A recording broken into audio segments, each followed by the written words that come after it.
भगत भाई बहन जुड़ते हैं और दास की विनती है आप जी जैसे ही जुड़ते जाएं, आप जी वीडियो को लाइव शेयर भी करते जाएं, फेसबुक के सभी ग्रुपों में, व्हाट्सएप के सभी ग्रुपों में, जहां जहां आप जी जुड़े हुए हैं सभी जगह एक बार लाइव वीडियो का लिंक आप जी शेयर कर दें। तब तक हम परमपिता परमेश्वर सतगुरु रामपाल जी महाराज जी की वंदना करते हैं, हम मंगलाचरण करते हैं। तब तक हमारे कुछ भगत भाई बहन भी जुड़ जाएंगे और आप जी तब तक शेयर भी कर दोगे, तो हम परमेश्वर का मंगलाचरण शुरू कर देते हैं। तब तक आप सभी भाई बहन साथ साथ में परमेश्वर के मंगलाचरण करेंगे। सत साहिब बंदी छोड़ कबीर साहिब की जय, बंदी छोड़ गरीबदास जी महाराज की जय, स्वामी रामदेवानंद जी महाराज की जय, बंदी छोड़ सतगुरु रामपाल जी महाराज की जय, सर्व संतों की जय, सर्व भक्तों की, धर्मी पुरुषों की जय, श्री काशी धाम की जय, श्री छुडानी धाम की जय, श्री करोथा धाम की जय। सत साहिब गरीब नमो नमो सतपुरुष को नमस्कार गुरु की नहीं, सुर नर मुनि जन साधुआ संतों सर्व सदी नहीं, सतगुरु साहिब संत सब दंडोतम प्रणाम, आगे पीछे मत हुए तिनको जा कुर्बान, निराकार निर्विषम काल जाल भय भंजनम, निर्लेपम निज निर्गुणम अकलयन उपदेशम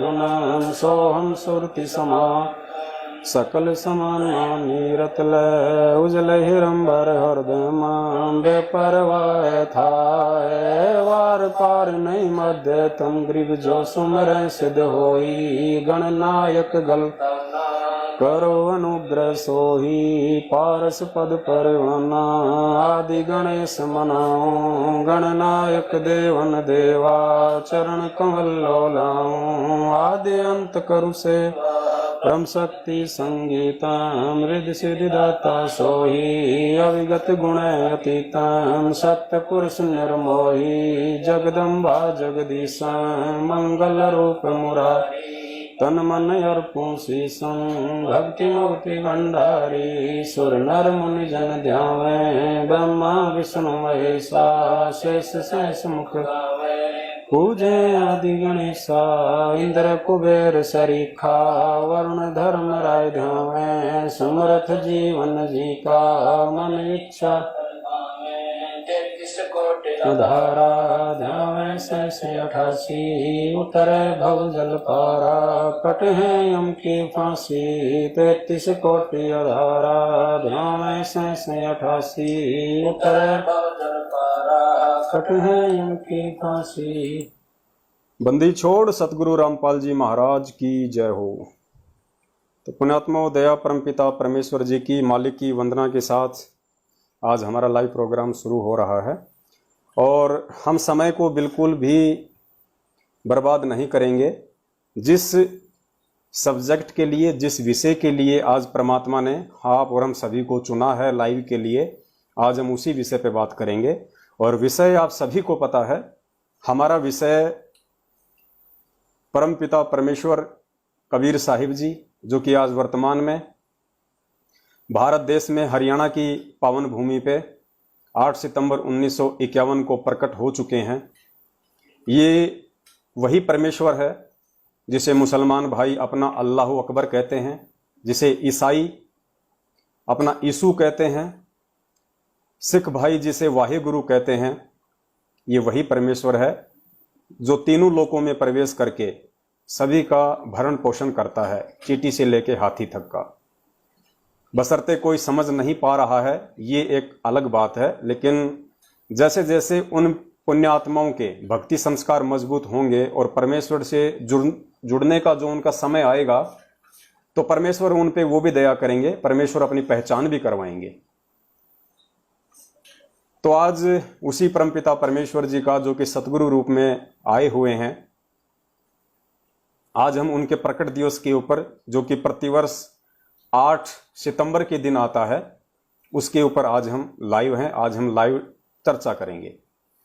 उससे पहले कुछ एक बातें हैं। उन पे भी जिक्र करना बहुत जरूरी है।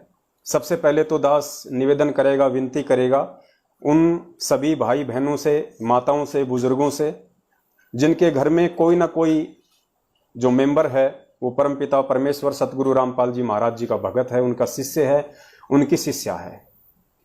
उस परिवार में बहुत सारी आत्माएं ऐसी हैं, बहुत सारे परिवार ऐसे हैं जो उनका बिल्कुल भी विरोध नहीं करते हैं, उनको अपनी भक्ति साधना में किसी प्रकार की कोई दिक्कत या बाधा पैदा नहीं करते हैं। कुछ एक परिवार ऐसे हैं जिनमें ना समझ पाने के चलते, गुरुदेव के सत्संगों को ना सुन पाने के चलते, उन भगत भाई बहनों की भक्ति में अन्य जो परिवार के जो मेंबर हैं, जो हमारे भाई बहन हैं, वो थोड़ी बहुत कुछ बाधाएं उत्पन्न करते हैं।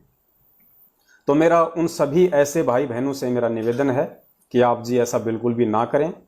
हम सभी उस परमेश्वर की आत्माएं हैं और आपके परिवार में जो भी भगत भाई बहन, माता, बुजुर्ग यदि उस परमात्मा की भक्ति कर रहा है, वो जुड़ रहा है, तो आप जी थोड़ा समझने का प्रयास कीजिए, ये पूर्ण परमेश्वर की भक्ति है। आप जब कुछ दिन सत्संग सुनेंगे, जब गीता जी से, वेदों से, कुरान से, पुराण से सारे सबूत देखेंगे, आप जी प्रमाण देखेंगे, क्योंकि भक्ति का आधार हमारे शास्त्र होते हैं। शास्त्रों के अलावा यदि कोई भक्ति करता है तो वो भक्ति नहीं, वो खाली दिखावा है, ढोंग है। आने वाले समय में परमेश्वर उस आत्मा की रक्षा नहीं करते। तो आप जी से निवेदन है, आप उस आत्मा को बिल्कुल भी दुखी ना करें, बिल्कुल भी आप जी परेशान ना करें, क्योंकि आत्मा दुखी होती है तो फिर वो परम पिता परमेश्वर दुखी होता है, और जब परमेश्वर दुखी होगा तो किसी न किसी रूप में कोई ना कोई कष्ट उस परिवार पे, उस सदस्य पे आना ही आना है। तो आप जी उन कष्टों से बचिए और आप जी उस परमेश्वर की दया के पात्र बने रहिए। देखिए, आप लोग अच्छे से जानते हैं, रात दिन आप लोग महाभारत देखा करते थे, रामायण देखा करते थे।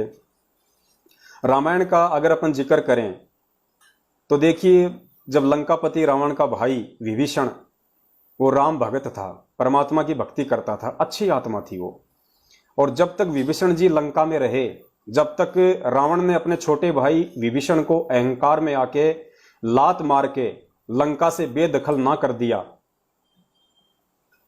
तब तक रावण के ऊपर किसी प्रकार का कोई संकट नहीं था, किसी भी प्रकार का। लेकिन जैसे ही उन्होंने उस भगत आत्मा, उस परमेश्वर के बच्चे को लात मार के, उसको बेइज्जत करके भरी सभा में, और उसको लंका से बेदखल कर दिया, उसके बाद देखिए रावण की किस प्रकार से दुर्गति होना शुरू हुई। और अंत में वही रावण जिसने सभी देवी देवताओं के ऊपर विजय प्राप्त कर रखी थी, जिसने देवताओं के राजा इंद्र को हरा के और उसकी बेटी सुलोचना के साथ अपने पुत्र मेघनाथ की शादी तक की हुई थी, वो रावण जिसने सभी देवी देवताओं को अपनी जेल में डाल रखा था, उस रावण की क्या दुर्गति हुई, वो कुत्ते वाली मौत को प्राप्त हुआ।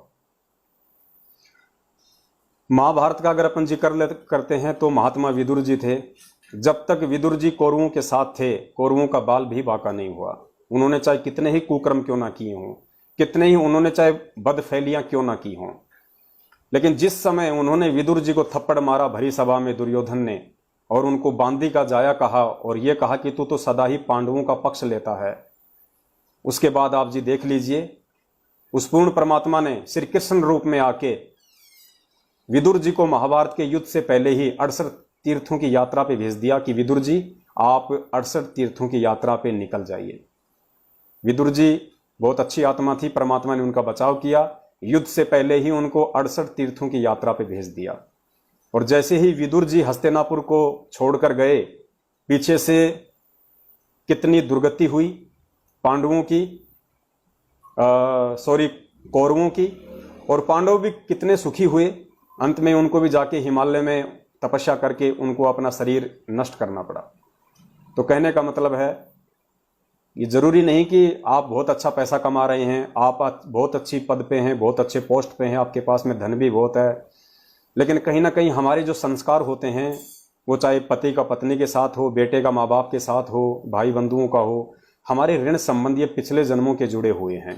किसी न किसी आत्मा के संस्कार की वजह से भी हमारे काम धंधे बहुत अच्छे चलते हैं। हमारा बचाव उस परमात्मा ने किया हुआ होता है। हिरण्यकश्यप की आप जी बात कर लीजिए, त्रेता युग में जब तक उसने हद पार नहीं कर दी उस परमात्मा के भगत प्रहलाद को हर तरीके से प्रताड़ित करने में, तब तक हिरण्यकश्यप जी को कुछ भी नहीं हुआ।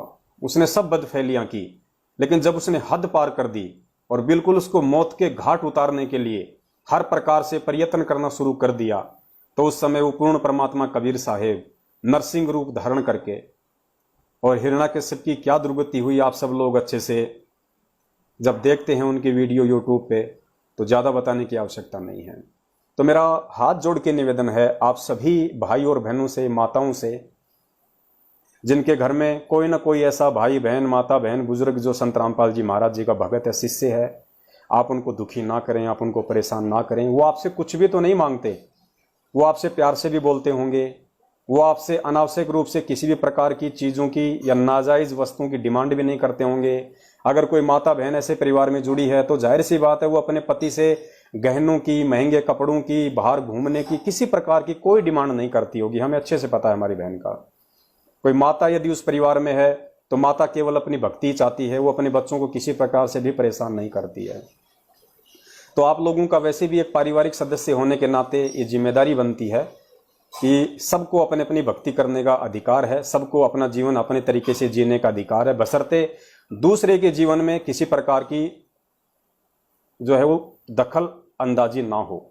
तो संत रामपाल जी महाराज जी की भक्ति करने वाला कोई भी भगत होगा, बहन होगी, उसकी वजह से ये मैं 100% कह सकता हूँ कि परिवार के किसी भी सदस्य को आपत्ति नहीं हो सकती, किसी भी प्रकार की परेशानी नहीं हो सकती।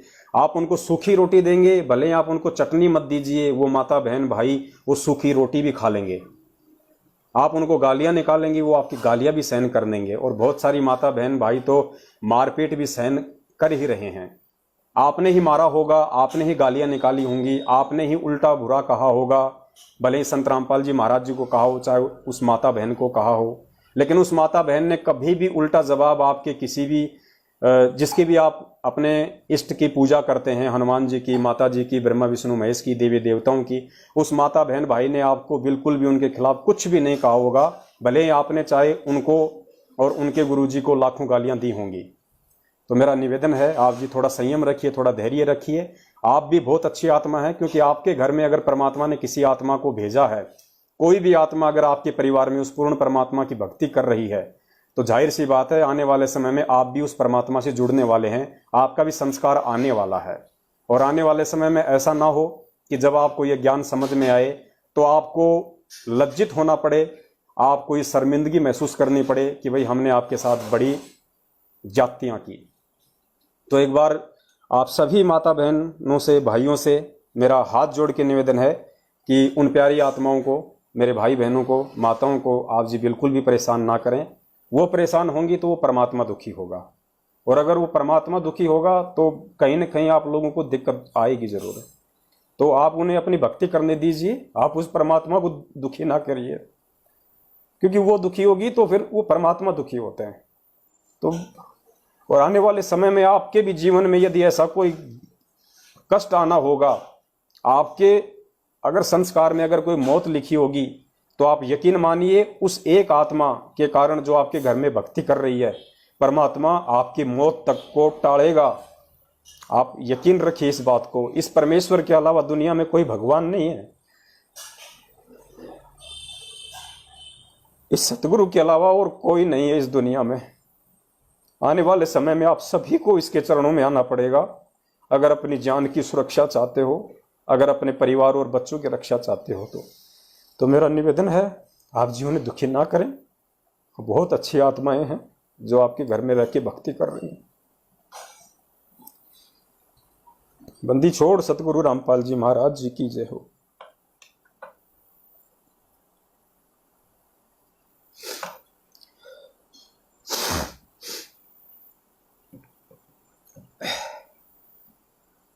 दूसरा, हमारे कुछ भगत भाई बहुत सारी चिंताएं जाहिर कर रहे हैं कि भाई भगत जी आप एक बात बताइए, ये जो कोरोना वैक्सीन का टीका लगाया जा रहा है हम भक्तों को, तो हम क्या करें क्या ना करें, हम बड़े संकट में हैं, बड़ी दुविधा की स्थिति में हैं। और कुछ भगत भाई बहनों ने सवाल किया कि भगत जी मान लीजिए कल को हिंदुस्तान की सभी जेल में बैठे हुए कैदियों को अगर कोरोना वैक्सीन का टीका लगाने का आदेश दे दिया जाए तो क्या गुरुजी टीका नहीं लगवाएंगे? फिर तो गुरुजी को भी टीका लगेगा, और गुरुजी को टीका लगेगा तो फिर हमें टीका लगवाने में क्या दिक्कत हो रही है? तो पुण्यात्माओं, ये नादानी भरे सवाल हैं। ये हमारी अज्ञान सोच है, ये हमारी छोटी सोच है। हमने इस परमेश्वर को समझना पड़ेगा, भक्ति मार्ग को समझना पड़ेगा। हमने परमेश्वर की करनी को नहीं देखना है, हमने अपने सतगुरु की जो कथनी है, उन्होंने हमें जो आदेश दे दिए, हमें जो सत्संगों में बता दिए, जो मर्यादा उन्होंने हमें बताई, हमने उसका ध्यान रखना है। परमेश्वर क्या करेगा, परमेश्वर क्या नहीं करेगा, वो टीका लगवाएगा या नहीं लगवाएगा, इस बात को हमने नहीं देखना है। इसके लिए गुरुजी ने एक छोटा सा एग्जाम्पल दिया था हमें। परमेश्वर ने कहा था कि गुरु था, उसको कहीं दूर जाना था, अपने शिष्य की वो परीक्षा लेना चाहता था कि ये मेरे ज्ञान को कितना समझ पाया है। तो उस गुरु ने कहा कि बेटा मैं फला फला जगह जा रहा हूं और तू मेरे से 24 घंटे लेट चलना, यानी मैं आज चलूंगा, तू चलना कल। और उस गुरु ने सारी बातें बता दी कि मैं कौन सी जगह खाना खाऊंगा, कौन सी जगह मैं रुकूंगा, वहीं तेरे को रुकना है, वहीं तेरे को खाना खाना है। गुरु चल दिया, दूसरे दिन शिष्य भी चल दिया। निर्धारित समय पे शिष्य उस जगह पहुंचा जहां पे गुरु रात को रुका और खाना खाया। तो जब खाना खाने का समय आया तो उसने कहा कि हमारे गुरुजी यहाँ रात को रुके थे। बोले जी रुके थे। गुरुजी ने खाना खाया था? हाँ जी गुरुजी ने खाना खाया था। तो गुरुजी ने क्या खाना खाया था? बोले जी आपके गुरुजी ने 2 मक्के की रोटी खाई थी और आपके गुरुजी ने सांडे की सब्जी खाई थी। अच्छा, बोले सांडे की सब्जी खाई थी? बोले हाँ। तो बोला ठीक है, मेरे लिए भी वही ले आओ जो मेरे गुरुजी ने खाया था। तो 2 मक्के की रोटी और सांडे की सब्जी। सांडा एक जीव होता है, जैसे लोग खाते हैं बहुत सारे जो सी फूड होते हैं, जिनको बोलते हैं ये लोग, हम तो नहीं कह सकते सी फूड। समुद्र में बहुत सारे जो झींगे वगैरह होते हैं, बहुत सारे जीव होते हैं, मछलियां होती हैं, ऐसे ही एक सांडा होता है। अब मैंने देखा तो नहीं है कभी। तो उसने कहा कि ठीक है जी ले आओ। तो उस चेले ने 2 मक्के की रोटी और सांडे की सब्जी खाई और आगे को चल दिया। गुरु के पास पहुंचा तो गुरुजी ने कहा कि बेटा यात्रा कैसी रही? बोल गुरुजी बहुत अच्छी रही। रात को कहाँ रुका? गुरुजी जहां आप रुके वहीं मैं रुका। क्या खाया बेटा? गुरुजी जो आपने खाया वही मैंने खाया। अरे तो उस होटल वाले ने तेरे को बताया नहीं मैंने क्या खाया था? गुरुजी बताया था। क्या? 2 मक्के की रोटी और सांडे की सब्जी। अरे तो नालायक, तूने सांडा क्यों खाया? वो तो जीव है, तूने तो हत्या कर दी। तेरे को मैंने कब कहा था सत्संग में? कब मैंने तेरे को जीव हत्या करने का आदेश दिया? कब मैंने तेरे को मांस भक्षण करने का आदेश दिया? बोला गुरुजी दिया तो नहीं, लेकिन आपने भी तो खाया था और वही मैंने खाया। आपने कहा कि जहां मैं रुकूं वहीं तू रुकना, जहां मैं खाऊं वहीं तू खाना। तो गुरुजी ने कहा कि नालायक, मैंने ये कहा था कि जहां मैं रुकूं वहीं तू रुकना, जहां मैं खाऊं वहीं तू खाना, लेकिन मैंने ये थोड़ी कहा था कि जो मैं खाऊं वही तू खाना। और गुरुजी ने उसी समय मुंह से आ करके और वो जो सांडा जो खाया था वो ऐसा का ऐसा वो जीव बाहर निकाल दिया, जीवित करके नीचे छोड़ दिया। सांडा झाड़ियों में चला गया। गुरुजी ने कहा कि बेटा अब तू भी निकाल के बता, मैंने अगर सांडा खाया है तेरा गुरु होने के बावजूद, तो मैंने तो सांडे को जीवित भी कर दिया, अब तू मेरे को जीवित करके बता। तो शिष्य ने नीची गर्दन कर ली। तो पुण्यात्माओं, इस भक्ति मार्ग के जो नियम हैं और इस काल भगवान के जो जितने भी ये कर्म हैं, ये सारे कर्म और ये नियम हम जीवों के ऊपर लागू हैं, उस परम पिता परमेश्वर के ऊपर लागू नहीं है। वो परमात्मा है। हम रोज नित्य नियम में पढ़ते हैं कि गरीब ऐसा सतगुरु हम मिला, नहीं शंका नहीं सीव, काल कर्म लागे नहीं, कुछ ऐसी वाणी है परमात्मा की। गरीब ऐसा सतगुरु हम मिला, ऐसे कुछ वाणी है परमात्मा की। उस परमेश्वर के ऊपर ये काल कर्म लागू नहीं होते हैं। उस परमेश्वर के ऊपर यहाँ का कोई भी नियम, कोई भी विधान लागू नहीं होता है। लेकिन फिर भी वो एक साधारण व्यक्ति बन के आता है, एक भगत की भी भूमिका करता है, तो परमेश्वर वो सारे रोल करके दिखाता है। तो ये सारे नियम, कायदे, कानून आप और हमारे लिए लागू हैं। तो जब गुरुदेव ने हमें स्पष्ट रूप से मना कर दिया कि बच्चों तुम भगत हो और भगत किसी की आत्मा भी नहीं दुखा सकता जरा सी भी, तो बच्चों हमें गुरुजी ने यहां तक का आदेश दिया कि बच्चों तुमने चमड़े के जूते तक नहीं पहनने, क्योंकि चमड़े के जूते आजकल एक धंधा हो गया, एक व्यापार हो गया। चमड़ा, जीवित जो पशु होते हैं उनको मारा जाता है बड़ी बेरहमी से, जीवित ही उनकी खाल उतारी जाती है, उस खाल से फिर चमड़े के जूते, पर्स, बेल्ट, बैग, पता नहीं क्या क्या बनते हैं, कोट वगैरह। तो गुरुदेव ने हमें बिल्कुल मना किया है इन सब चीजों के लिए। तो जब हमें गुरुदेव चमड़े के जूते तक पहनने के लिए मना करते हैं, बेल्ट, स्वेटर, बैग, कोई भी चमड़े से बनी हुई वस्तु यूज करने के लिए मना करते हैं, तो रीजन यही है कि बेवजह उन जानवरों को मारा जाता है हमारी डिमांड के ऊपर। तो पुण्यात्माओं, अब जो ये वैक्सीन जो बन रही है, और वैक्सीन को आप सब लोग जानते हैं, वैक्सीन कोई फल या कोई सब्जियों से नहीं बनती है, वैक्सीन जानवरों को मार के, और आप लोगों ने अच्छे से देख रखा होगा वीडियो पे कि ये वैक्सीन किस प्रकार से बनती है।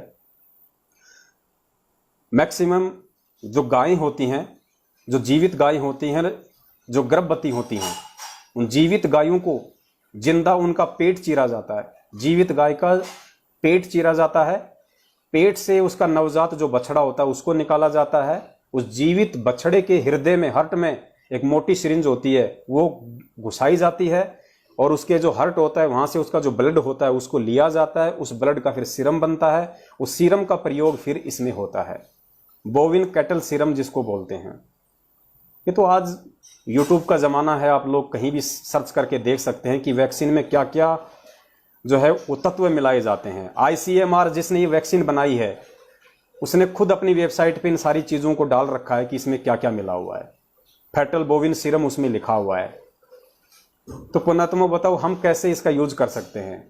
गुरुजी वैक्सीन लगवाएं तो 1000 बार लगवाएं, वो उनकी मर्जी, वो परमात्मा है, लेकिन गुरु ने हमें क्या आदेशित कर रखा है। अब आप कहोगे जी गुरुजी ने तो खाली चमड़े के जूते पहनने के लिए मना किया था, वैक्सीन के लिए गुरुजी ने कब मना किया। अब पुण्यात्मा एक बात बताओ, कॉमन सेंस नाम की भी कोई चीज होती है, सारी चीजें गुरुजी थोड़े ना बताएंगे।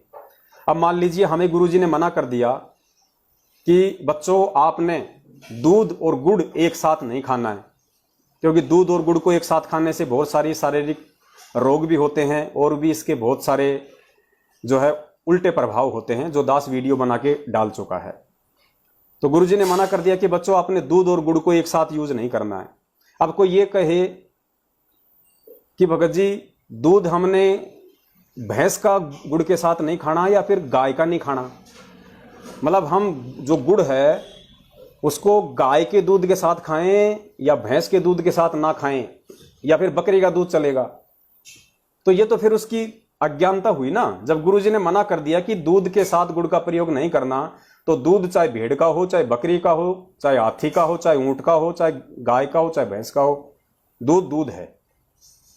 तो इस प्रकार आप लोग थोड़ा ज्ञान को आधार बनाओ। और आप लोगों को इतना भय क्यों है इस वैक्सीन से, आप लोगों को इतना डर क्यों है। हम परमेश्वर के बच्चे हैं, परमेश्वर के भगत हैं। पहली बात तो जो बीमारी हमें है ही नहीं, उस बीमारी का हम पहले टीका क्यों लगवाएं। अगर हम पहले ही उस बीमारी का टीका लगवा रहे हैं तो कहीं ना कहीं हम इस भगवान और भक्ति के प्रति अविश्वास जाहिर कर रहे हैं, कि लगता है कि हमारा भगवान आने वाले समय में, हमारा गुरुदेव आने वाले समय में हमारी रक्षा नहीं करने वाला, इसलिए वैक्सीन का टीका लगवा लो। अब देखो, भगत को अपने गुरु के वचन के लिए, मर्यादाओं के लिए अगर शरीर छोड़ना पड़े तो भी कम है, अपनी प्रॉपर्टी छोड़ना पड़े तो भी कम है, जेल जाना पड़े तो भी कम है, और मंसूर की तरह शरीर का एक एक अंग भी कटवाना पड़े तो भी कम है। तो पुण्यात्माओं, आप और हमने बहुत ही सावधान होके, बहुत ही सजग होके हमने चलना होगा। तीसरा जो छोटा सा जो एक सवाल था, वो आप देख रहे होंगे, एक पीला पर्चा सतलोक आश्रम मैनेजमेंट हरियाणा की तरफ से आज 13 जून 2021 को संगत में आया है, 2 पेज का। बहुत सारी बातें उसमें लिखी हैं। वैसे तो परमेश्वर कबीर बंदी छोड़ जी की प्रिय सर्व संगत को दास का दोनों हाथों से शुभ आशीर्वाद। अब बताइए साहब, दोनों हाथों से शुभ आशीर्वाद। आज तक गुरुजी ने कभी, जब से दास 2013 से जुड़ा है, और परमेश्वर ने कभी भी किसी अपने सत्संग में ये कहा हो कि भाई आप सभी भक्तों को मेरा दोनों हाथों से शुभ आशीर्वाद। क्या परमेश्वर का एक हाथ काफी नहीं है? क्या परमेश्वर दोनों हाथों से देंगे तो ही ज्यादा पावर काम करेगी? तो पुण्यात्मा, ये लिखने वाला कौन है? ये क्यों ज्ञान विरुद्ध इस तरह की बातें लिख रहे हैं? संगत को बरगलाने के लिए, संगत को भावुक करने के लिए, संगत को भ्रमित करने के लिए कि दोनों हाथों से आशीर्वाद। अब दोनों हाथों से कोई ज्यादा आशीर्वाद हो जाएगा क्या पुण्यात्माओं? परमेश्वर कबीर जी का आप सबकी भावना श्रद्धा अपने चरणों में सुदृढ़ करे। आप स्मरण सेवा दान करके काल लोक नरक में स्थान दुखालय से निकलकर अपने पिताजी के घर चले जाओ, सदा सुखी रहो। बहुत सारी ऐसी बातें लिखी हैं जो गुरुजी अक्सर अपने सत्संगों में बोलते रहते हैं। मेन जो मुद्दा है वो दूसरा पेज है, और दूसरे पेज पे नीचे लिखा हुआ है कि सर्व संगत से निवेदन है कि दिल खोलकर दान करो। आहा, बिल्कुल दिल खोलकर दान करो, खूब रमेगा जंग जब मिल बैठेंगे मैं आप और सतलोक आश्रम मैनेजमेंट हरियाणा। सर्व संगत से निवेदन है कि दिल खोलकर दान करो, जैसा हो सके करो। लो, प्लास्टिक, बर्तन, भांडे, कांच, टूटा फूटा, बच्चों की किताबें, पेंसिल, कुछ भी बेच बाच के इनको दो। इसका मतलब यह है कि जैसा कर सको वैसा करो। यही हुआ। अगर पैसे का दान चाहिए जब तो बोल देते भैया पैसा दो, अब कहते हैं जो कर सको सो करो, जो कर सको सो करो, यानी कुछ भी बेच के दो। सर्व संगत से निवेदन है दिल खोलकर दान करो, जैसा हो सके करो। दान को उस स्थान पर करना है जहां पर आपको निर्देश दिया जाए। तो देखो, हमें तो गुरुदेव ने जो सत्संग किए हैं 27 वर्षों से, और सन 2014 बरवाला कांड से पहले यही आदेश दिया था गुरुदेव ने कि गुरु बिन माला फेरते, गुरु बिन देते दान, गुरु बिन दोनों बेकार है, चाहे पूछो वेद पुराण। तो हमें तो गुरु जी ने दान देने से किसी भी सतलोक आश्रम मैनेजमेंट हरियाणा को मना किया है। गुरु ने केवल अपने को ही दान देने के लिए कहा है, और कहा है कि गुरु बिन दान पुण्य जो कर ही मिथ्या होई कबू न फली। तो हम तो अपने गुरु के आदेश पे चलेंगे भाई, हम इस आदेश पे नहीं चलेंगे। उस स्थान पे दान करो जहां आपको निर्देश दिया जाए। यदि लॉकडाउन के कारण निश्चित स्थान पर नहीं जा सको, निश्चित स्थान कौन से? इनके फर्जी आश्रम दिल्ली, मुंडका, सिंहपुरा, भिवानी, जिंद, या जितने भी ये जो फर्जी नामदान केंद्र इन्होंने गुरुजी की आड़ में खोल रखे हैं जगह जगह धर्म को धंधा बनाते हुए, ये हैं इनके निश्चित स्थान। तो कह रहे हैं यदि लॉकडाउन के कारण निश्चित स्थान पर नहीं जा सको तो दान लिखवा दो, दान लिखवा दो। यानी इन्होंने सत्सेवकों की कॉपी करना शुरू कर दिया। जैसे परमेश्वर हम सत्सेवकों को निमित्त बनवा के ये कह रहे हैं कि भैया पैसा अपने पास रखो, जब गुरुजी आए तो देना है, लेकिन आप अपनी एंट्री करवा दो, रजिस्टर में लिखवा दो आप जी अपनी सेवा को।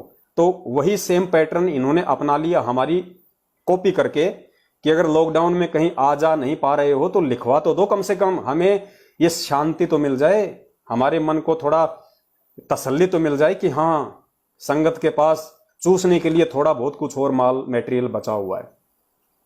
यदि लॉकडाउन के कारण निश्चित स्थान पर नहीं जा सको तो दान लिखवा दो, जैसे ही सामान्य स्थिति हो तो जमा करवा दो। तो फिर नीचे लिखा है सिंहपुरा आश्रम रोहतक में 22, 23 और 24 जून 2021 को संत गरीबदास जी महाराज जी की अमृतवाणी का 3 दिन का अखंड पाठ चलेगा। किसी भी भक्त आत्मा को रोहतक सिंहपुरा आश्रम में पाठ के समय नहीं आना है। क्यों नहीं आना भाई? अरे जब पाठ चल रहा है परमात्मा। पुण्यात्मा एक सेकंड, थोड़ा बीच में फोन आ गए दास, थोड़ा इसको साइलेंट करना होगा, कोई बात नहीं। सिंहपुरा आश्रम रोहतक में 22, 23, 24 जून पुण्यात्माओं बीच बीच में फोन आ रहे हैं दास, थोड़ा इसको डिस्क करना भूल गया। दया परमेश्वर की फिर से हम कनेक्ट हो गए हैं, दास ने अब उसको एरोप्लेन मोड पे लगा दिया है। सिंहपुरा आश्रम रोहतक में 22, 23, 24 जून 2021 को संत गरीबदास जी महाराज जी की अमृतवाणी का 3 दिन का अखंड पाठ चलेगा। किसी भी भगत आत्माओं को रोहतक सिंहपुरा आश्रम में पाठ के समय नहीं आना है। ये क्यों नहीं आना है भाई? आज से पहले भी तो आप लोग पाठ कर रहे थे, मुंडका में, सिंहपुरा में, रोहतक में आपने 100-150 दिन का पाठ किया था। उस समय क्यों संगत को बुला रहे थे आप? बसें भर भर के कोऑर्डिनेटरों को आदेश दिए गए थे कि ज्यादा से ज्यादा संगत को लाओ, क्योंकि नया नया इन्होंने ड्रामा शुरू किया था तो संगत अच्छा खासा दान देगी। 100-150 दिनों तक लगातार इन्होंने वो ड्रामा चलाया गुरुजी की आड़ में पाठ प्रकाश का, संगत का ढंग से आम की तरह निचोड़ दिया संगत को। अब इनको लगा कि संगत के पास अब और ज्यादा पाठ का पैसा, ज्योति का पैसा देने को नहीं है, और वैसे भी लॉकडाउन चल रहा है, तो इन्होंने नया फरमान निकाल दिया कि 3 दिन का पाठ तो जरूर चलेगा रोहतक के सिंहपुरा आश्रम में, लेकिन किसी को आने की जरूरत नहीं है। इनको पता है कि फालतू में आएंगे, यहाँ रोटी का घर बनेगा, फालतू में खाना खाएंगे, रोटी खाएंगे, यहाँ पे देने को कुछ है नहीं उनके पास में, कई तो वापस किराए भी हमसे लेके जाएंगे। इसलिए इन्होंने संगत को मना कर दिया, संगत की आर्थिक स्थिति को देखते हुए कि संगत फिलहाल जो है वो गंगू तेली बनी हुई है, भिखारी बनी हुई है, अब संगत के पास देने को कुछ है नहीं, तो संगत को अपने घर पे रखो, पाठ हम कर लेंगे, उसका लाइव प्रसारण कर देंगे, अपने मोबाइल पे देखते रहना। पाठ संपूर्ण होने के बाद स्थिति सामान्य हो पर सभी राज्यों में पाठ का जो प्रसाद भेज दिया जाएगा। अब जब पाठ ही सही नहीं है, पाठ ही परमेश्वर के आदेश अनुसार नहीं है, पाठ ही भक्ति के विधान अनुसार नहीं है, तो उस प्रसाद का क्या असर होगा? क्या असर होगा उस प्रसाद का? बाद में कह रहे हैं तुम्हारे पास में पाठ का प्रसाद भेज देंगे, यानी घर घर जाके कोऑर्डिनेटरों को एक मौका देंगे कि ये प्रसाद लेके जाओ, प्रसाद के बहाने जाओ, ये प्रसाद दो थोड़ा बहुत, और जितनी सेवा हो सके उधर से खींचो, कि भाई वहां पे 3 दिन का पाठ चला था, तो तुमने पाठ वाठ कुछ बोला था, नहीं बोला था, तेरी पहले की कोई किस्त वगैरह तेरी बाकी है या नहीं है पाठ की, दे दे। नोट: अखंड पाठ 22, 23, 24 जून 2021 के दौरान संत गरीबदास जी महाराज जी की अमृतवाणी का लाइव प्रोग्राम सोशल मीडिया पर प्रसारित किया जाएगा। 24 जून 2021 को सुबह 9 से 12 बजे तक 3 घंटे लाइव सत्संग चलेगा। सभी भगत आत्माएं परमेश्वर जी की वाणी का लाभ उठाएं। अब 24 जून को कबीर प्रकट दिवस है, इन्होंने कोई जिक्र नहीं किया किसी प्रकार का। पुण्यात्माओं, इन्होंने किसी प्रकार का कोई जिक्र आज के संदेश में कबीर प्रकट दिवस का नहीं किया कि मनाना है या नहीं मनाना है, वरना ये लोग 2 महीने पहले ही ड्रामा खड़ा कर देते हैं, क्योंकि इनको अच्छे से पता है कि धरती पे वो कबीर आज साक्षात जिंदा रूप में सतगुरु रामपाल जी महाराज जी के रूप में प्रकट हैं। और सतगुरु देव जी ने सत्सेवकों को निमित्त बना के सैकड़ों की संख्या में वीडियो बनवा दिए हैं कि हमने आज ये महामूर्खता नहीं दर्शानी है, ये अंधता हमने नहीं दर्शानी है। जब वो जिंदा कबीर सतगुरु रामपाल जी महाराज जी के रूप में हमारे सामने साक्षात प्रकट है और 8 सितंबर 1951 को धरती पे प्रकट हो चुका है, तो हम 650 साल पुरानी उसी कबीर की कागज की फोटो का प्रकट दिवस क्यों मनाएं? क्या वो कागज की फोटो हमें आशीर्वाद दे सकती है? क्या वो कागज की फोटो हमारी प्रार्थना सुन सकती है? क्या वो कागज की फोटो हमें सत्संग सुना सकती है? कुछ नहीं कर सकती। जब कुछ कर ही नहीं सकती तो फिर हम उस कागज की फोटो का प्रकट दिवस क्यों मनाएं? जबकि जिंदा कबीर साक्षात धरती पे प्रकट है संत रामपाल जी महाराज जी के रूप में, तो ये मूर्खता हम क्यों दिखाएं? तो परमेश्वर के बच्चों ने सैकड़ों की संख्या में वीडियो बना के सत्सेवकों ने सोशल मीडिया पे सैकड़ों की संख्या में शंका समाधान नाम से चैनल बना के यूट्यूब पे, फेसबुक पे भर दिया है। हर जगह सभी को सचेत कर दिया, ज्यादातर संगत को। तो अब इन लोगों को लेने के देने पड़ रहे हैं कि अब क्या करें। आदेश देंगे तो भी संगत मनाएगी नहीं, ज्यादातर लोग तो नहीं मनाएंगे, जो समझदार भगत है वो तो नहीं मनाएंगे, तो कोई फायदा भी नहीं है मनाने का। तो अब इनको शर्म आने लगी है, तो अब ये कबीर प्रकट दिवस मनाने का सार्वजनिक तौर पे आदेश नहीं दे रहे हैं। तो ये दया है आप और हम सभी पे उस परमपिता परमेश्वर जी की, जिन्होंने आप और हम सबको सद्बुद्धि बख्शी है पुण्यात्माओं, इस परमेश्वर को पहचानने की। और पुण्यात्माओं, हर बार हम यही धोखा खाते हैं, और इस एक चीज की वजह से, इस एक नासमझी की वजह से हर बार हम सतलोक जाने से चूक जाते हैं। गुरुजी ने बताया कि भक्ति तुम आज नहीं कर सकते जैसी तुम 650 साल पहले करते थे। मर्यादा तुम आज नहीं निभा सकते जो 650 साल पहले निभा सकते थे। अपने गुरु के प्रति समर्पण भाव, श्रद्धा, लगन, विश्वास तुम्हारा आज नहीं हो सकता जितना 650 साल पहले था। लेकिन उस समय सिर्फ एक चीज से तुम मार खा गए, सिर्फ एक पॉइंट पे मार खा गए, और वो पॉइंट था कि उस समय वो परमेश्वर जब सतगुरु रूप में धरती पे आया हुआ था, तो तुमने उसको सतगुरु नहीं माना, तुमने उसको परमेश्वर नहीं माना, ना सतगुरु माना, ना तुमने उनको परमेश्वर माना। तुम उनको एक आम संत मान के रह गए। और ये भक्ति मार्ग का विधान है कि गुरु मानुष कर जानते ते नर कहिए अंध, ओमें दुखी संसार में आ गए यम के फंद। गुरु को जब तक हम परमेश्वर नहीं मानेंगे, तब तक हम इस काल लोक से, चाहे कितने ही डिवोटी क्यों ना हो जाएं गुरु जी के प्रति, हम सतलोक नहीं जा सकते। क्योंकि सतगुरु साहिब एक शरीरा और सतगुरु बिना न लागे तीरा। परमेश्वर ने कितना समझा दिया हमें, हर तरीके से परमेश्वर ने हमें समझाने की कोशिश की है, ताकि ये आत्माएं मुझे परमेश्वर के रूप में देखना शुरू कर दें। जब तक हम गुरु को खाली गुरु के रूप में देखेंगे, हमारी बात नहीं बनेगी। क्योंकि परमेश्वर कहते हैं गुरु गोविंद दो नहीं भाई, और जो दो समझेगा वो दोजक में जाई, वो नरक में जाएगा, जो अपने गुरु को और परमात्मा दोनों को अलग अलग समझेगा। तो पुण्यात्माओं, हमने बहुत सोच समझ के, ये बड़ी मुश्किल से आप और हमारा दाव लगा है इस कलयुग की पिछली पीढ़ी में, तो बहुत सोच समझ के हमने चलना होगा, नहीं तो मार खा जाएंगे। और अब हम अपने विषय पर चलते हैं, जिसके लिए आज परमात्मा ने हमें निमित्त बनाया है। आज का हमारा विषय है सतगुरु प्रकट दिवस को लेके, और गुरु जी के सत्संगों को आधार बना के ये साबित करना, ये प्रमाणित करना, हर तरीके से हर भगतात्मा के मन में ये दृढ़ विश्वास बैठाना कि धरती पे यदि कोई परमेश्वर है, कोई भगवान है, कोई परमात्मा है, तो केवल सतगुरु रामपाल जी महाराज जी हैं। इनके अलावा किसी भी अन्य परमात्मा की किसी भी लोक में कोई हमें कल्पना नहीं करनी है। हमने यहां तक भी नहीं सोचना है कि भाई सतलोक में कोई कबीर नाम से भगवान बैठा है और यहां जो हमारे गुरुजी हैं वो उस कबीर भगवान के भेजे हुए एजेंट हैं, उनके भेजे हुए प्रतिनिधि हैं, उनके भेजे हुए संत हैं। ये भी अगर हमने सोच लिया तो पुण्यात्माओं मार खा जाएंगे। जबकि हकीकत ये है कि जो परमेश्वर सतलोक में बैठा हुआ है वही परमेश्वर अपना दूसरा रूप बना के अपने तेजोमय शरीर के ऊपर हल्का ओवरकोट पहन के संत रामपाल जी महाराज जी के स्वरूप का आज इस धरती पे प्रकट है। जब ब्रह्मा विष्णु महेश कई कई रूप बना सकते हैं, जब दुर्गा अपने 8 रूप बना सकती है, जब काल भगवान 1000 रूप बना सकता है, अक्षर पुरुष 10,000 रूप बना सकता है, तो पुण्यात्माओं ये तो सारी सृष्टि का रचनहार है। उन 1000 और 10,000 रूप बनाने वालों का भी उत्पत्ति करता है, तो ये तो अनंत रूप बना सकता है। इसके लिए कौन सी बड़ी बात है। तो आज वही कबीर परमेश्वर जो सतलोक में भी बैठा हुआ है, जो ऊपर के लोकों में भी बैठा हुआ है, जो पाताल लोक में भी किसी न किसी रूप में बैठा हुआ है, अन्य लोकों में भी किसी न किसी संत महात्मा के रूप में अपना ज्ञान प्रचार कर रहे हैं, आज वही परमेश्वर सतगुरु रामपाल जी महाराज जी के रूप में 8 सितंबर 1951 के दिन साक्षात इस धरती पे आप और हमारे सामने विद्यमान है, वो प्रकट है और हिसार की छोटी सी जेल में बैठा हुआ है।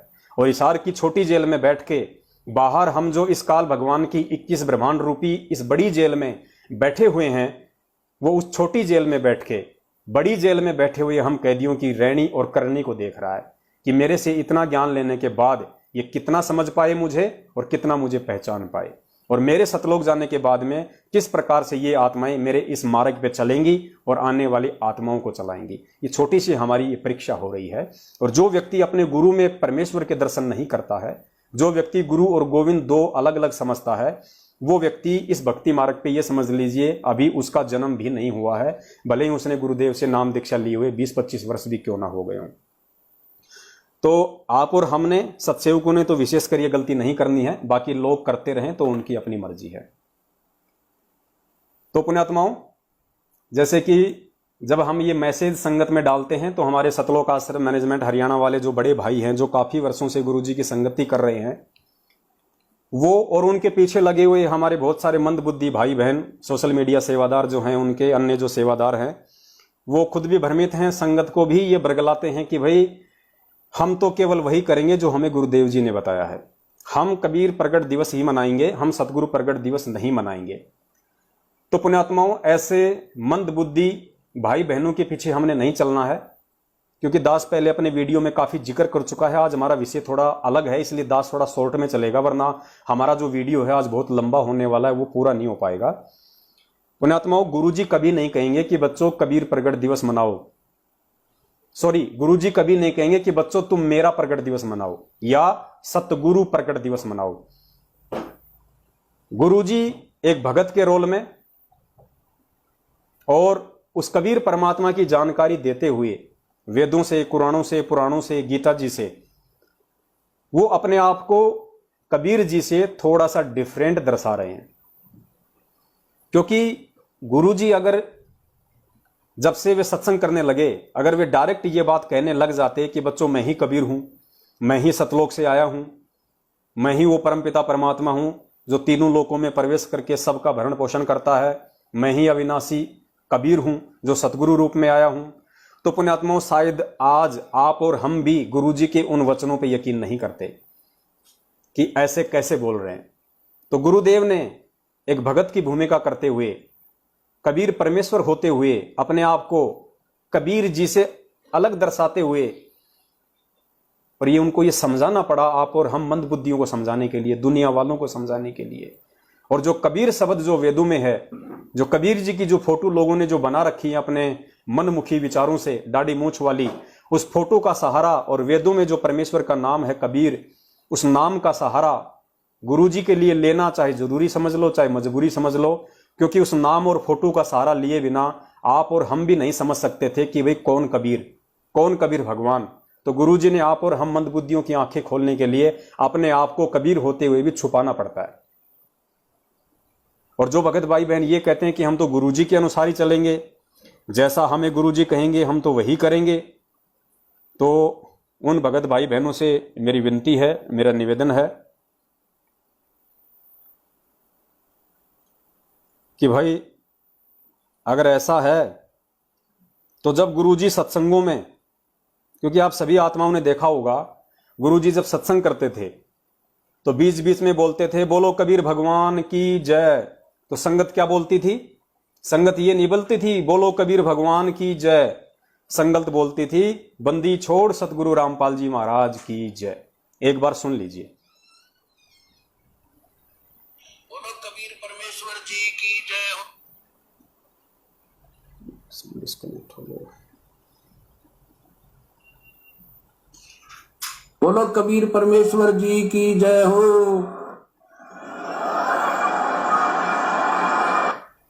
बोलो कबीर परमेश्वर जी की जय हो।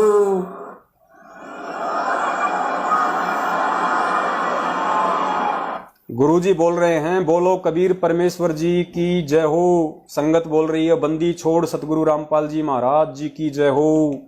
तो बताइए पुण्यात्माओं, संगत को क्या हम गलत ठहरा सकते हैं? क्या हम संगत को यह कह सकते हैं कि तुम सबका तो नामखंड हो गया? तुम गुरुजी तुम्हें जो बोलने का आदेश दे रहे हैं कि बोलो कबीर परमेश्वर की जय, तुम वो क्यों नहीं बोल रहे? तुम गुरु के वचन की पालना क्यों नहीं कर रहे? गुरुजी तो बोल रहे हैं कि बोलो कबीर परमेश्वर की जय और तुम बोल रहे हो कि बंदी छोड़ सतगुरु रामपाल जी महाराज जी की जय। तो ये गुरु वचन की तो अवहेलना हो गई ना। लेकिन गुरुजी ने क्यों नहीं बोला किसी को कुछ?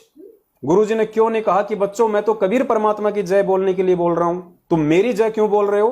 क्योंकि वो खुद साक्षात कबीर परमेश्वर है और उन्हें इस बात की उस समय बड़ी खुशी होती है कि जब उसके बच्चे पहचान लेते हैं कि हां वास्तव में आज स्वयं सतगुरु रामपाल जी महाराज जी ही हमारे कबीर परमेश्वर हैं। तो ठीक इसी प्रकार पुण्यात्माओं, जब गुरुजी मान लीजिए आश्रम में हम जैसे मंदबुद्धियों को समझाने के लिए और इस भक्ति मार्ग के विधान अनुसार एक आम व्यक्ति, आम संत, आम भगत की भूमिका में अगर कबीर प्रकट दिवस मना रहे हैं और जब गुरुजी कबीर प्रकट दिवस मना रहे हैं और उनके सत्सेवक बच्चे यदि सतगुरु प्रकट दिवस मना रहे हैं, तो इसमें फिर आप लोगों को आपत्ति क्या है? आप लोगों को दिक्कत क्या है? जब गुरुजी कबीर जी की जय बोल रहे हैं, संगत गुरुजी की जय बोल रही है, जब गुरुजी को दिक्कत नहीं है, तो जब गुरुजी कबीर प्रकट दिवस मना रहे हैं और हम सत्सेवक उनका सतगुरु प्रकट दिवस मना रहे हैं, तो भाई आप लोगों को आपत्ति क्या है? दिक्कत क्या है? आप लोगों को टेंशन किस बात की हो रही है? संगत समझ रही है, संगत धीरे धीरे काल प्रेरित सतलोक आश्रम मैनेजमेंट हरियाणा के मनवश कुकर्मों से दूर हट रही है, इसलिए टेंशन हो रही है। आप लोगों ने जो धर्म को धंधा बना रखा है, बेचारी संगत को ज्ञान से दूर ले जाके मनमुखी रूप से जो आपने संगत को जो चलाया हुआ है, कभी राजनीति करवाते हैं, कभी क्या करवाते हैं बेचारे भोले भक्तों से। अरे अगर ये सारे कुकर्म अगर हमने करने होते तो राम रहीम के पंथ में जाके नाम लेते, आसाराम से जुड़ते, निरंकारी पंथ में जुड़ते, राधा स्वामी पंथ में जुड़ते। ये पूर्ण परमात्मा सतगुरु रामपाल जी महाराज जी से जुड़ने की क्या जरूरत थी अगर इस पंथ में आके भी हमने अगर ये गंदी राजनीति का हिस्सा बनना होता? और तुम जैसे लोगों का हम क्या विश्वास करें? तुम जैसे लोगों की हम क्या बात माने? जब हमारा कबीर परमात्मा, जब हमारा गुरुदेव साक्षात वो सारी सृष्टि का रचनहार कबीर परमेश्वर जब हमें शिक्षा दे रहा है कि बच्चों आपने भगत बन के रहना है और गंदी राजनीति से हमारा कोई रिश्ता नहीं। हमारा गुरुजी साक्षात कह रहे हैं, स्पष्ट कह रहे हैं, सुनिए गुरुजी के मुकम्मल से। गुरुजी कह रहे हैं कि बच्चों हमारा राजनीति से और राजनेताओं से किसी प्रकार का कोई संबंध नहीं है। हम धार्मिक व्यक्ति हैं और हम धार्मिक संस्था चलाते हैं। फाइनल हमारे लिए बिल्कुल फाइनल हो गया गुरुजी के इस सत्संग आधार से। अब बताओ हम तुम जैसे लोगों का क्या सम्मान करें? क्या हम तुमको इज्जत दें? क्या हम तुम्हारी बातों का अनुसरण करें? हम तुम्हारे तानाशाही फरमानों को क्यों माने? जब गुरुजी कह रहे हैं कि हमारा राजनीति और राजनेताओं से कोई संबंध नहीं है, हम धार्मिक व्यक्ति हैं, हम एक धार्मिक संस्था चलाते हैं, और तुम उसी गुरु की आड़ में आज राजनीति करवा रहे हो। कभी बीजेपी को वोट, कभी कांग्रेस को वोट, कभी आरक्षणबाजी, कभी दिखला, कभी फलाना। सुनिए पूज्य गुरुदेव जी के मुख कमल से। हमारा किसी से विरोध नहीं है। हम ना किसी राजनीति को इच्छा रखते हैं किसी राजनीतिक व्यक्ति से, ना राजनीति में हमारा हिस्सा है। हम एक धार्मिक संस्था चला रहे हैं और पूरे विश्व में जाएगा, इसको कोई रोक नहीं सकता। जैसे दोबारा हमारा किसी से विरोध नहीं है।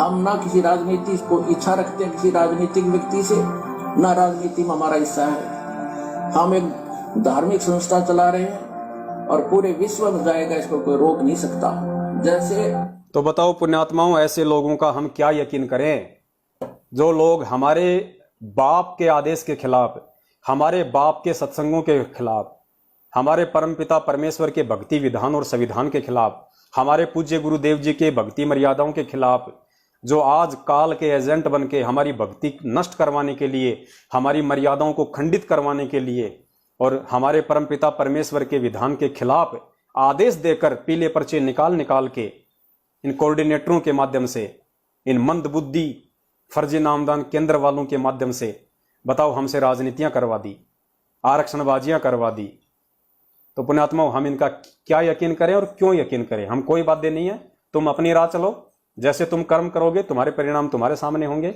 जैसे कर्म हम करेंगे वैसे कर्म परमेश्वर हमें देगा। तो हमने पुण्यात्माओं भेड़ बन के नहीं चलना है, ये भेड़ और बकरियों की छटनी का समय है। आपने पिछली वीडियो में बाइबल के जो पास्टर थे ईसाई धर्म के, आपने उनका भविष्यवाणी देख ली कि 2 कलीसिया बनेंगी, संगत के 2 ग्रुप होंगे और ये भेड़ और बकरियों के छटने का समय चल रहा है। बहुत सतर्क होकर चलने की आवश्यकता है हमने। और गुरुदेव ने हमें किस कदर इस भक्ति मार्ग पर, इस भक्ति मार्ग पे गुरुदेव ने हमें कितना पारखू, हमें कितना सजग होकर चलने की शिक्षा दी है, हमने उस चीज को भूलना नहीं चाहिए। गुरुदेव क्या चाहते हैं?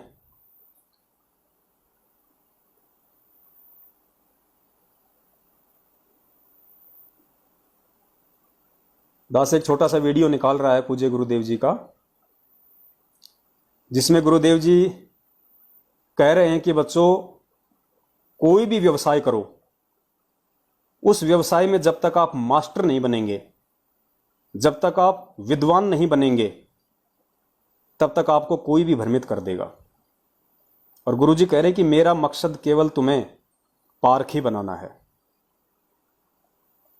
तुम्हें विद्वान बनाना है, ताकि कोई भी व्यक्ति तुम्हें ठग ना सके।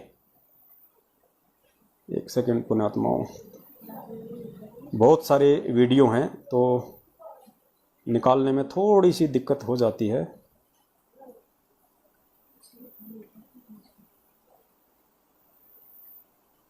सुनिए परमपिता परमेश्वर सतगुरु रामपाल जी महाराज जी के श्रीमुख कमल से कि गुरु जी तो हमें क्या बनाना चाहते हैं और सतलोक आश्रम मैनेजमेंट हरियाणा हमें किस गंदगी में लेके जा रहा है। गुरु जी हमें भक्ति का मास्टर बनाना चाहते हैं, भक्ति का विद्वान बनाना चाहते हैं, ज्ञान से इतना परिपूर्ण करना चाहते हैं ताकि हमें कोई ठग ना सके, हमें कोई भ्रमित ना कर सके। ब्रह्मा विष्णु महेश भी आ जाएं तो गुरु जी कहते हैं मेरे बच्चे भ्रमित नहीं हो सकते। इन संतों की महंतों की तो बात ही छोड़ दो, और जबकि पुण्यात्माओं संत महंत और ब्रह्मा विष्णु महेश तो बहुत दूर की बात है। बेचारी भोली संगत को तो खुद के भगत भाई बहन समझे जाने वाले इन काल एजेंट सतलोक आश्रम मैनेजमेंट हरियाणा वालों ने, गुरु जी के कलयुगी बेटा बेटी भाई बंधु पत्नी रिश्तेदारों ने, और इन 2 कौड़ी के फर्जी नामदान केंद्र और गांव गांव गली गली में धर्म को धंधा बना के अपना पेट पाल रहे इन कोऑर्डिनेटरों ने ही भ्रमित कर दिया। जबकि सुनिए गुरुदेव क्या कहते हैं। और इस मार्ग पे यदि कोई थोड़ा सा ज्ञानी बनने की कोशिश करता है, कोई अगर सच्चाई को समझ के इनसे सवाल जवाब करता है, गुरुजी ने हमें जो पाठ पढ़ाया भक्ति का, कोई भगत अगर उसको आधार बनाता है तो कहते हैं तू तो ज्यादा ज्ञानी बन रहा है, तेरा तो नाम खंड हो गया। अरे हमारे बाप ने हमें जो ज्ञान दिया, उस ज्ञान आधार से यदि हम चलने की कोशिश कर रहे हैं तो इसमें नाम खंड वाली कौन सी बात होगी भैया। इससे तो हमारा बाप बहुत ज्यादा खुश होगा, प्रसन्न होगा, क्योंकि हमारा बाप खुद कह रहा है कि बच्चों जब तक तुम मास्टर नहीं बनोगे तब तक तुम्हें कोई भी भ्रमित कर देगा। तो भाई सत्सेवक तो मास्टर बनने की दिशा में आगे बढ़ रहे हैं और तुम लोगों का नाम खंड करने की दिशा में आगे बढ़ रहे हो। अब ये नहीं चलेगा, ये चूहा बिल्ली का खेल बहुत पुराना हो चुका है, ये कहीं और जाके खेलो। संगत में अब तुम्हारी दाल नहीं गलने वाली है। अब संगत में परमेश्वर की ज्ञान आधारी आत्माएं जन्म ले चुकी हैं। सुनिए पूज्य गुरुदेव जी का आदेश। जो भी हम जिस भी व्यवसाय के अंदर हम प्रवेश करते हैं उसका ज्ञान हमें पूरा होना चाहिए, तभी हम उस व्यवसाय में सफल होते हैं। ये भी एक सौदा है ये राम नाम का सौदा है, राम नाम का बिजनेस है। इस बिजनेस के विषय में आप पूर्ण रूप से मास्टर हो जाइए, फिर देखना इसमें कितना आनंद आता है। जब तक आप इसके मास्टर नहीं होते, आपको ज्ञान नहीं होता, तो आपको कोई भी विचलित कर सकता है। दास का उद्देश्य यही रहा कि मैं आपको ऐसे रंग में रंग दूं, आपको वो तत्व ज्ञान करा दूं कि छोटे छोटे बच्चे भी यहाँ के ब्रह्मा विष्णु महेश से भी विचलित नहीं हो पाएंगे।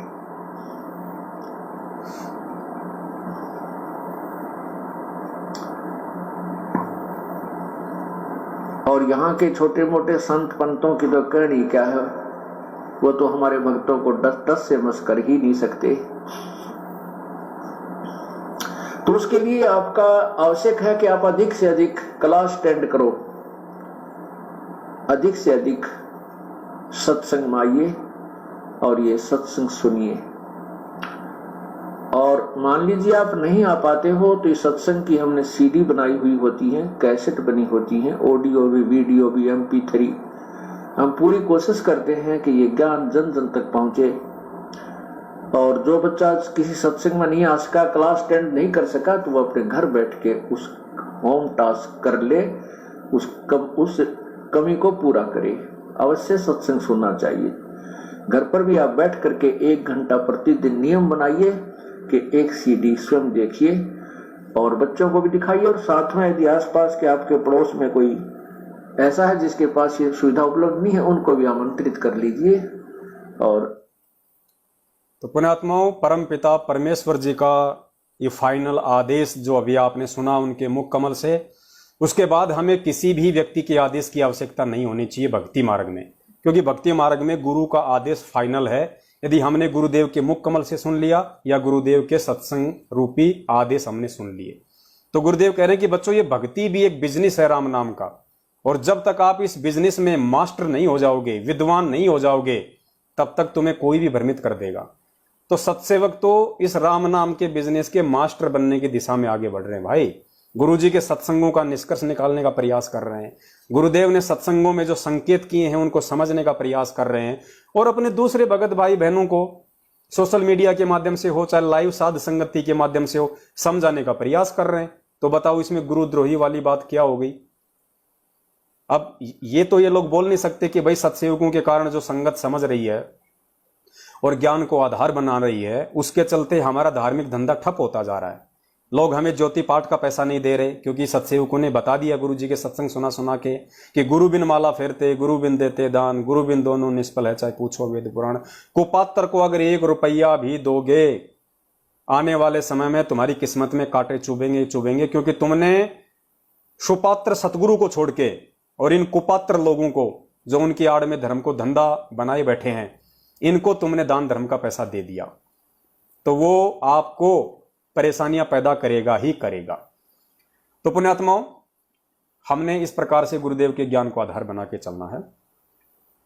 और हमारा आज का जो विषय है वो सतगुरु प्रकट दिवस को लेके है, क्योंकि पुण्यात्माओं देखो, जैसे हमारे भाव होते हैं वैसे ही परमात्मा हमारे साथ में होते हैं, चाहे विचारों में हो, चाहे सत्संगों में हो, कैसे भी हो, परमेश्वर उसी तरीके से हमारे साथ में होते हैं।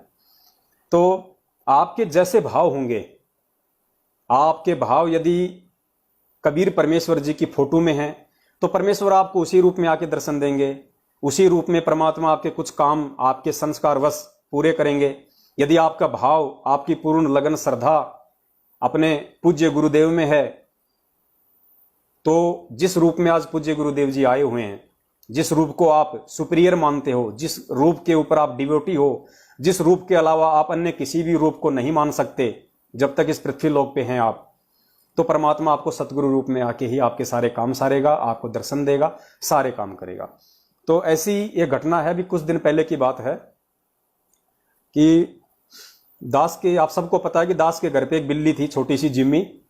तो दास को अभी अचानक से, ये पिछले 10-15 दिन पहले दास को रूम चेंज करना पड़ा, तो दास उसको भी उस रूम पे लेके चला गया। फिर दास ने दूसरे दिन वो रूम भी खाली करना पड़ा, क्योंकि परीक्षाएं हैं पुण्यात्माओं हमारी, काल हमें तोड़ने की पूरी कोशिश करता है। तो दूसरे दिन वहां से भी मेरे को रूम खाली करना पड़ा, क्योंकि एक बिल्ली थी, एक छोटा सा एक शेरू था जिसको अपन डोगी कहते हैं। तो वो दोनों वहां मैं साथ लेके चला गया, छोड़ नहीं सकते भाई, परमेश्वर की आत्माएं हैं, मालिक ने जिम्मेदारी दी है। अगर दास के साथ परमात्मा ने उनका कोई कनेक्शन जोड़ा है तो भाई पिछले जन्म में मैंने उनका खा रखा है, जो इस जन्म में परमात्मा उनको खिला के अपना ऋण उतरवा रहा है। तो छोड़ के तो जा ही नहीं सकते, सोपन में भी नहीं सो सकते, चाहे मकान खाली हो या ना हो। जहां जाएंगे उनको तो साथ लेके जाना ही है। तो दास दोनों को साथ लेके चला गया। अब जिसका मकान लिया था, मेरी गलती ये हो गई कि मैंने उसको बताया नहीं पहले, क्योंकि हमारे दिमाग में ऐसा कुछ था ही नहीं कि भाई वो ऐसे भी नाराज हो सकती है। तो मकान जो मालकिन थी उसने कहा, भाई तूने ये क्या कर दिया? मैंने कहा जी क्या हुआ? बोला ये कुत्ता भी है, बिल्ली भी है, मेरे को तो इनसे बड़ी नफरत है, और भाई तू तो मकान खाली कर। मैंने कहा बिल्कुल जी आंटी जी, आज रात को तो रहेंगे, बाकी कल मैं कोई दूसरा मकान देख लूंगा। लड़ना झगड़ना हमारा मकसद है नहीं, प्यार प्रेम से दास ने बोला। कोई माथे में त्योड़ी डालने की आवश्यकता भी नहीं है, क्योंकि परमेश्वर हमारे साथ में। दास दूसरे दिन सुबह उड़ते गया, दूसरा मकान देखा, परमेश्वर ने दिलवा दिया, दास ने मकान चेंज कर दिया। अब सुबह सुबह सैर सपाटे पे वो बिल्ली चली गई और हमने मकान खाली करना, तो हमने मकान भी खाली किया। और दास जो है अपने छोटे बच्चे को वहां पे छोड़ के आ गया मोटरसाइकिल देके कि भाई तू ध्यान रखना, 2-4 घंटे यहां रहे, जैसे ही वो आए महारानी उसको लेके आ जाना। अब वो बेचारे बैठे रहे 2 घंटे 4 घंटे, शाम हो गई नहीं आई, तो फिर मैं जाके उनको ले आया। फिर 2-4 दिन हम वहां गए कि भाई पता नहीं वो बाद में आ जाए। हमने उनको भी फोन किया कि भाई वो जैसे ही वो आ जाए आप हमारे को फोन कर देना, नंबर दे दिए, हम उसको ले जाएंगे। 5-7 दिन बीत गए, वो नहीं आई। तो थोड़ा सा मन में हो जाता है पुण्यात्माओं कि भाई वो कहाँ होगी, क्या होगा। अगर जैसे मान लीजिए अगर आंखों के सामने अगर कोई चीज अगर मर जाए, जब तो हमारे मन में संतुष्टि हो जाती है कि भाई कोई बात नहीं, मर गई, अब हमारा उससे कोई संबंध नहीं। लेकिन क्योंकि वो बच्ची थी तो हो सकता है दास को ये था कि भाई वो जैसे वो घर का रास्ता भूल गई हो, नया नया मकान चेंज किया था, हो सकता है किसी और ने उसको पकड़ लिया हो सकता है छूट छाट के आ जाए। तो ऐसा 2-4 दिन थोड़ा थोड़ा दिमाग में चलता रहा। तो रात को दास सोया हुआ था। दास में परमपिता परमेश्वर सतगुरु रामपाल जी महाराज जी आए और परमेश्वर ने दास को आशीर्वाद दिया और कहा कि बेटा चिंता करने की कोई आवश्यकता नहीं है, और बेटा उसने शरीर छोड़ दिया है। गुरुदेव ने कहा कि बेटा उस बिल्ली ने शरीर छोड़ दिया है और चिंता की तो कोई बात ही नहीं है बेटा, बड़े प्यार से कहा गुरुजी ने। और गुरुजी ने कहा कि बेटा वो तो बहुत सारा भक्ति धन लेके गई है, यानी वो आरती सुनती थी, सत्संग सुनती थी, परमेश्वर के भजन सुनती थी। तो परमेश्वर ने कहा कि बेटा वो तो बहुत सारा भक्ति धन लेके गई है, क्योंकि परमेश्वर का विधान है कि जहां मालिक की वाणी चलेगी वहां पे पशु पक्षी तो छोड़िए, पेड़ पौधों तक पे भी परमेश्वर की वाणी का असर होता है, और उनको भी परमात्मा पेड़ पौधों को भी उस योनि से छुड़वा के मानव जन्म दे देता है। तो परमात्मा के कहने का मतलब था कि बेटा अब उसको अगला जन्म जो है मानुष का मिलेगा, वो तो बहुत सारा भक्ति धन लेके गई है। तो दास को परमेश्वर ने निश्चिंत किया। क्यों निश्चिंत किया? क्योंकि दास अपने परमपिता परमेश्वर के प्रति समर्पित है। मैं कबीर जी की फोटो के प्रति डिवोटी नहीं हूं। ऐसी तो ना जाने लाखों करोड़ों फोटोएं उस परमात्मा ने बनवा बनवा के छोड़ रखी है। पता नहीं कितने युगों से हम यहां फंसे पड़े हैं, कितने युगों से परमात्मा यहां आता है बार बार भेष बदल बदल के, और लोग फिर उस परमात्मा से नाम लेते हैं। तो अगर ये पिछली पीढ़ी होती है तो परमात्मा की फोटो खींच लेते हैं, नहीं होती है तो हाथों से चित्र बना लेते हैं। तो ऐसे चित्र तो पता नहीं लाखों करोड़ों हैं उस परमात्मा के। हम किस किस चित्र को हम मानेंगे, किस किस चित्र की हम पूजा करेंगे? हमारे लिए तो वो चित्र, वो साक्षात सतगुरु रूप में आया हुआ परमात्मा महत्वपूर्ण है, जो आज हमारे सतगुरु के रूप में है। तो दास तो अपने घर में भी जो कबीर जी की फोटोएं हैं उनको नहीं रखता है, केवल परमपिता परमेश्वर सतगुरु रामपाल जी महाराज जी की ही रखता है, क्योंकि आत्मा का एक पति हो सकता है, 2 नहीं हो सकते। और जिसकी 2 में आस्था है वो नरक में जाएगा। ये मालिक का विधान है कि गुरु गोविंद 2 नहीं भाई, 2 समझे वो 2 जग जाही। तो फिर उसके बाद में दास उसी सौपन में थोड़ा आगे चला जाता है। गरीबदास जी महाराज जी कहीं पे बैठे हुए थे, गरीबदास जी महाराज जी बैठे हुए थे। दास भी वहां जाके उनके बराबर में जाके थोड़ा जो है बैठ गया। दास ने उनको कोई दंडवत प्रणाम नहीं किया, गरीबदास जी महाराज जी को सिर्फ उनको प्रणाम किया हाथ जोड़ के। और दास जहां वो बैठे हुए थे उनसे नीचे दास बैठ गया। और दास को गुरुजी के जो है मतलब दर्शनों की प्यास थी, तो दास जोर जोर से वहां पे जो मतलब रोने लग गया कि भाई मेरे परमात्मा कब आएंगे, मेरे गुरुदेव कब आएंगे। दास सौपन में रो रहा है। तो गरीबदास जी महाराज जी ने कहा कि बेटा मैं भी तो परमात्मा हूं। देखो पुण्यात्माओं, ये परीक्षा होती है हमारी। गरीबदास जी महाराज जी ने कहा कि बेटा मैं भी तो परमात्मा हूं। तो दास ने दो टूक जवाब दिया तुरंत सौपन में कि जी आप परमात्मा हो सकते हैं, लेकिन आप मेरे परमात्मा नहीं हैं। मेरे परमात्मा तो बंदी छोड़ सतगुरु रामपाल जी महाराज जी हैं। और मैं रोके उनसे कहने लगा कि मेरे परमात्मा कब आ रहे हैं, मेरे गुरु जी कब आ रहे हैं। तो फिर उन्होंने कहा कि देख बेटा वो आ गए तेरे गुरु जी। तो पुण्यात्माओं, हमारे जब इतने भाव हमारे गुरु में होंगे, हमारे परमेश्वर में होंगे, क्योंकि हमारी रिहर्सल हो रही है, ये हमारा अभ्यास हो रहा है। गुरु जी कहते हैं बच्चों जब तक तुम इस शरीर में रहोगे तुम्हारी भक्ति का अभ्यास हो रहा है, तुम्हारी रिहर्सल हो रही है, वरना तुम त्रिकुटी पे जाके धोखा खा जाओगे, वहां जाके धोखा खा जाओगे अगर तुमने गुरु और परमात्मा को दो रूप में देख लिया। तो दास तो केवल एक ही रूप देखता है, एक ही रूप जानता है, एक ही रूप पहचानता है। कबीर जी का रूप दास नहीं जानता, नहीं पहचानता। जो आज जिस रूप में वो कबीर परमात्मा आया है, मेरे लिए वही रूप मान्य है और वही मान्य होगा अंतिम श्वास तक। तो अब जो 24 जून को जो कबीर प्रकट दिवस है, तो पुण्यात्माओं हमने बहुत सावधान रहना है। हम बहुत गलतियां कर चुके हैं। 650 साल पहले भी हमने यही गलती की थी कि हम गुरु को परमेश्वर नहीं मान पाए। और गुरुदेव ने नित्य नियम में कितने अच्छे से हमें वाणियों के माध्यम से समझा रखा है। हमारा नित्य नियम पे जो एपिसोड जो चला था, एक ही एपिसोड चला हमारा नित्य नियम के ऊपर, उसके बाद बीच में और बहुत सारी जो है ये मैसेज आ गए। तो परमेश्वर ने दास को प्रेरणा की तो दास दूसरे विषय पे आ गया। बाकी आगे से हम वापस नित्य नियम के ऊपर आएंगे मालिक की दया से। तो नित्य नियम में देखिए कितनी वाणियां परमेश्वर ने हमें समझाई हैं कि सतगुरु पूर्ण ब्रह्म है, सतगुरु आप अलेख, सतगुरु रमता राम है, या में मीन न मेख। स्पष्ट हो गया, कुछ बाकी नहीं बचा इस वाणी के अलावा कि सतगुरु रूप में धरती पे कौन है। सतगुरु पूर्ण ब्रह्म है। अब पूर्ण ब्रह्म कौन है? जिसको तुम कबीर कहते हो, जिसकी दाढ़ी मूंछ वाली फोटो को तुम कबीर भगवान कहते हो। तो वाणी क्या कह रही है कि सतगुरु पूर्ण ब्रह्म है। वो पूर्ण ब्रह्म, वो कबीर तेरा सतगुरु ही है। और सतगुरु आप अलेख, अलेख जिसको लोग निरंकार कहते हैं, जो दिखाई नहीं देता, वो जो अलेख जो परमात्मा है, इसका दूसरा मतलब यह है कि जिसकी जो गति को लखा ना जा सके, जिसकी महिमा का कोई वारन पार कोई जान ना सके, पहचान ना सके, वो परमात्मा भी तेरा सतगुरु है। सतगुरु पूर्ण ब्रह्म है, सतगुरु आप अलेख, सतगुरु रमता राम है। रमता राम यानी भ्रमण करता हुआ, कभी किसी संत रूप में, कभी किसी साधु रूप में, कभी किसी जिंदा महात्मा के रूप में। तो कह रहे हैं सतगुरु रमता राम है। यह नहीं कहा कि कबीर रमता राम है, कि आज वो कबीर परमात्मा जो तेरे सतगुरु रूप में आया है, यही वो असली कबीर परमेश्वर है जो रमता राम है, जो सेकंडों में कहां जाके कौन से रूप में प्रकट हो जाए, सेकंडों में कहां जाके कौन से रूप में प्रकट हो जाए, कि तेरा सतगुरु ही रमता राम है। या में मीन ना मेख, इसमें कोई भी दो राय नहीं है, जरा सी मीन मेख भी नहीं है इसमें जरा सी भी झूठ मत मान लेना। तो बताओ बाकी क्या रह गया? फिर हम उसी कबीर परमात्मा की 650 साल पुरानी कागज की फोटो का प्रकट दिवस मना के क्या आज उस जिंदा रूप में, सतगुरु रूप में कबीर परमेश्वर के होते सहते क्या हम उस जिंदा सतगुरु रूप की तौहीन नहीं कर रहे? क्या हम अपने सतगुरु की बेइज्जती नहीं कर रहे? क्या हम अपने सतगुरु को गाली नहीं दे रहे? कबीर जी की एक फोटो की कबीर प्रकट दिवस मना के। फिर दूसरी वाणी में परमात्मा ने बताया सतगुरु आदि अनादि है।